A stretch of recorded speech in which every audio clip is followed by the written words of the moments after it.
ChatGPT said, I never imagined betrayal could feel so ordinary. There were no arguments, no slammed doors, no tearful confrontations. It arrived softly, almost innocuously, carried on the sound of her laughter. Careless, easy laughter coming from the kitchen where Emily held her phone to her ear. It was close to midnight. I had just returned from a week-long business trip, exhausted but excited to catch her by surprise. I hadn't announced myself, wanted to see her face light up when she saw me. Instead, I heard something I couldn't unhear. From the hallway, her words floated to me. He still doesn't suspect a thing. Honestly, sometimes I think he's too kind for his own good. The tone wasn't angry. If anything, it sounded amused, playful. I froze, one foot hovering on the last stair. For a moment, I tried convincing myself it was about something else, a joke, maybe a misunderstanding. But then came more. I told him the late nights were because of the new project, and he just believed me. Can you imagine? God, if he knew where I really was. It wasn't her voice I recognized. It was colder, sharper, almost unrecognizable. I stepped closer, my heart hammering. The suitcase brushed the wall, just enough for her to hear. She spun around, eyes wide, phone still in hand. Daniel, she said, voice breaking, you're home early. I said nothing. I simply looked at her. The woman who used to stay up waiting for me, who sent texts about missing me, now looked like a stranger caught doing something shameful. Her phone buzzed again. I caught the name, Mark. I need more. I had heard enough to understand. The silence that followed was unbearable. She tried to smile, tried to speak normally, but her lips quivered. It's not what it looks like, she whispered. But lies, I realized, only sound innocent until stripped bare. I put my suitcase down with care, my voice steady, unnervingly calm. You don't need to explain, I said. She stepped closer. Daniel, please, don't. I interrupted, the words stopping her mid-step. For years, I had imagined betrayal as dramatic, fiery, almost cinematic. But this was simpler, ordinary, quiet, almost casual. A phone, a voice, half-truths sharp enough to wound. I turned toward the door. Behind me, I heard her crying, the kind of crying that used to shatter me. Now, it only echoed what had already ended. I left without a slam, without anger, without questions. Sometimes the quietest exits leave the loudest mark.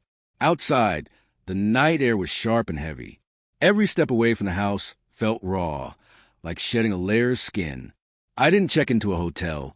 I drove with no destination, ignoring her calls, not from indifference, but because caring too much had once broken me. Eventually, I stopped by the lake, staring at the city lights reflected in the water. How could love dissolve so quietly? The thought that stung the most wasn't that she betrayed me. It was that she treated my kindness like a joke. Hours must have passed. The world moved around me. Cars hummed, waves lapped, rain hung in the air, but inside, time had paused. My phone kept buzzing, reminders of what I had left behind. At last, silence. At dawn, I drove to my brother Evan's place. He greeted me with coffee, no questions, just quiet understanding. I existed in fragments for the next couple of days, unable to focus, replaying her words. He still doesn't suspect a thing. The way she said it, like I was disposable, cut deeper than the act itself. On the third morning, she came. I heard the knock before Evan did. Emily, eyes puffy, hair unkempt, tried to step in. I stayed in the doorway. Daniel, please, we need to talk, she pleaded. Talk, I said. She admitted it. She messed up. It was casual, meaningless, and lonely. Mark was just someone who listened. I laughed. A short, hollow sound. Funny, I thought. That's exactly what you stopped doing. Listening. She reached out, trembling. I stepped back. I wasn't there to punish her. I was there to remember myself before I spent years forgiving people who didn't deserve it. She cried, begged for second chances, therapy, anything, but it felt like confetti after parade had ended. I closed the door gently, out of mercy. Weeks passed. Papers were signed. Life divided.